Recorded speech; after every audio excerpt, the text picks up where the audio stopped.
Hi, today we'll be talking about my 10th, 11th, and 12th surgery. This surgery was in 2020 at 15 years old, and all these surgeries I'll be talking about today were all in 2020, including my last surgery for my chest that I talked about in my previous video. So I had 4 operations in 1 year. This is my 3rd back surgery out of 6. So my last operation for my back was supposed to be my last one ever, but my body started rejecting the rods, and the very bottom of my left rod started to rise out of my back and cause extreme pain, nerve damage, so much that it was not only cutting my skin but almost protruding through my skin. Now this is not exactly anything to do with the procedure. It's more of that I have Marfan's, so even if things are bolted, doesn't mean much to my body. Now, to explain what we had to do is a little complicated, at least in my head. So I have 2 rods existing. Obviously one of the bottoms is lifting. So they took 2 new rods and fused it into the existing rods, but the extension to them fused into my hips. So I can't move my hips. I'm basically Barbie. I can go up and forward backwards, but there's no moving my hips like Shakira. Now the surgery itself went pretty well. There was not any complications that I know of, but when I woke up, there was one. So I'm gonna explain this the best I can, in the best order that I can. When you're in the hospital bed and you have a major surgery, they sometimes give you a button, and you hold it and you can click it, and it will give you more of your medication, but it has a lock on it. So when you click it, it does not let you put any more in your system for 4 or 5 hours, however long you have to wait till you can get another dosage. And I had woken up from this surgery and I had a clicker, which I don't always have, so I get so excited when I have it. Every time I see it, I just start clicking it rapidly. So you know how I said how they have a stopper built in? That way when you start rapidly clicking it, because usually you're high as shit on morphine, so it is pretty typical for people just keep pressing it.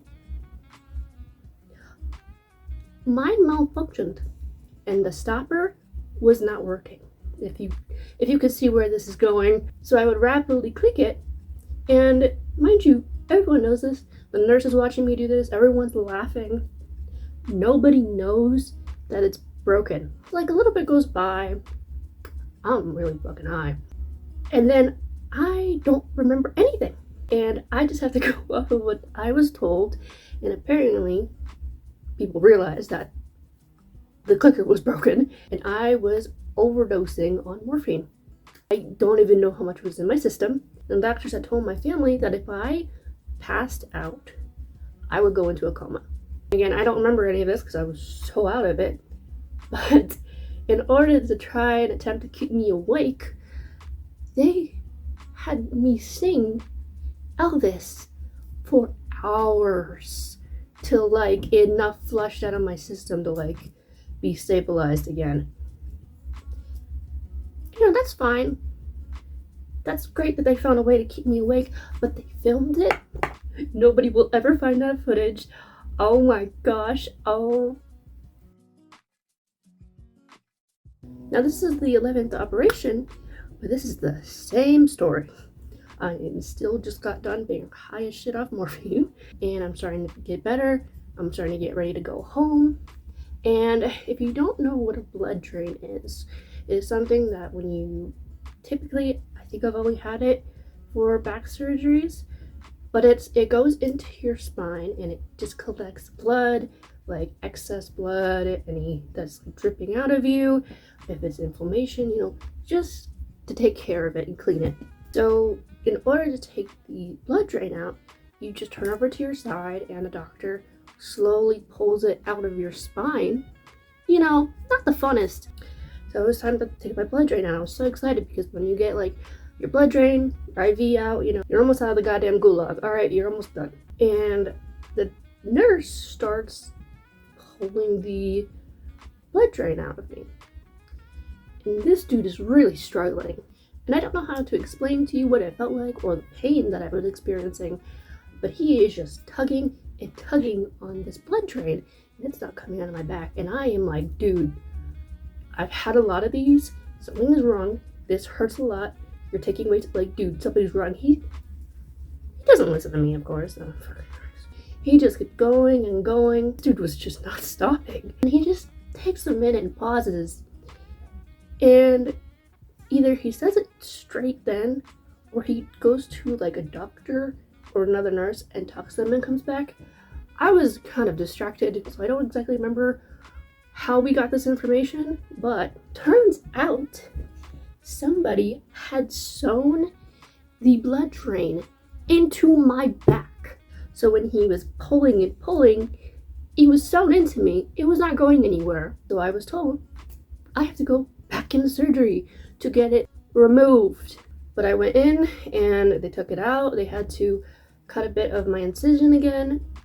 As far as I can remember, it was smooth sailing from there. I was finally allowed to go home.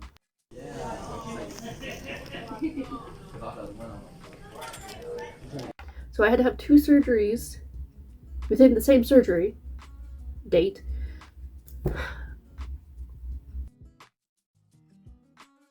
For my 12th surgery, which is my 5th back surgery, this was gonna be a little harder to talk about because it was very gruesome for me, but you know, it's still super important. A lot of things went wrong in that operation because as soon as I got out of the hospital, I knew something was wrong. Obviously, you just had back surgery, everything hurts. So it's really hard to tell if something is specifically wrong until you're, you know, a couple weeks post them. You know what I mean? When I finally got home and settled, I noticed that my leg was really hurting, and over the next few days, oh my gosh, I have never experienced pain like that in my life. My leg was almost paralyzed with pain. I was in an almost constant spasm, and obviously something was horribly wrong with my leg. I could barely walk. I was pretty much bedridden. We instantly tell the doctors, like, call them up, something's wrong. And I think I had to go in for an appointment to like get an x-ray, and I'm still in agony at this point. I don't know, I don't think I was even barely able to walk into the building. Mind you, I'm still healing from the back itself. And they did an x-ray and they said that maybe there is a couple screws that were on specific nerves that were tied to my leg and causing harm to them. And they didn't exactly know which one because they couldn't see, but they had one that they thought was most likely that was kind of protruding. So we made a plan to have an operation to take the screw out and see if the leg pain stops. But it took like a month or 2 to figure out the operation and get it scheduled and set up, especially since, you know, I have to have my whole team and stuff. And for a month or 2, I had to just live with this pain, and it got worse every single day. So I was having an immense amount of nerve damage. So I was getting shocked constantly. It was constantly burning, and it felt like if someone shoved a goddamn fire pick that was on fire in your thigh and was just twisting it around in a goddamn round for almost the entire day. Surgery finally came and I went under operation, and they took the screw out, and immediately, it wasn't great. My leg is permanently damaged, but the immense pressure was totally off, and it thankfully was caused by the screw, and we did take out the correct screw. But because of how much it did, my leg has permanent damage, and it took almost a year to start kind of feeling normal in my leg. For months, it would still spasm from time to time. It would still shoot. And I do still have pains. I get spasms if I walk too much. My leg will start freaking out, and I walk with a limp. And ever since then, leg pain is my absolute worst enemy. The only other pain that I have ever experienced that matched to it, close, was in my very last surgery that I'll be talking about next time, which is also very gruesome. But yeah, it was not a good time. So those are those 3 surgeries. And again, some of them are actual mistakes from nurses or doctors, and some of it is just me having Marfan's. And not everybody with scoliosis has Marfan's. So part of the reason these things went wrong is because my body just could not hold anything. And as much as I want to bring light to shit goes wrong in hospitals and not everything is perfect, I don't want to make anyone scared of having the surgeries or worried that these obscure things are going to happen to them. I know so many people that have had just regular rods, growing rods, and regular rods, and everything was perfect, nothing went wrong.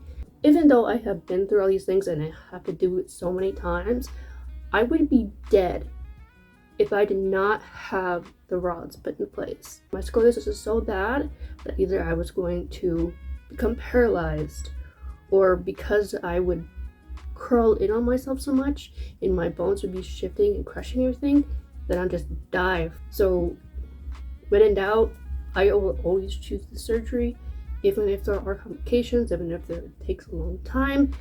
I'm so grateful that I've had it. And I have a question. Do you or anybody you know have scoliosis or just back problems in general? I would love to have a conversation with you in the comments about yours. But yeah, thank you so much for listening and watching.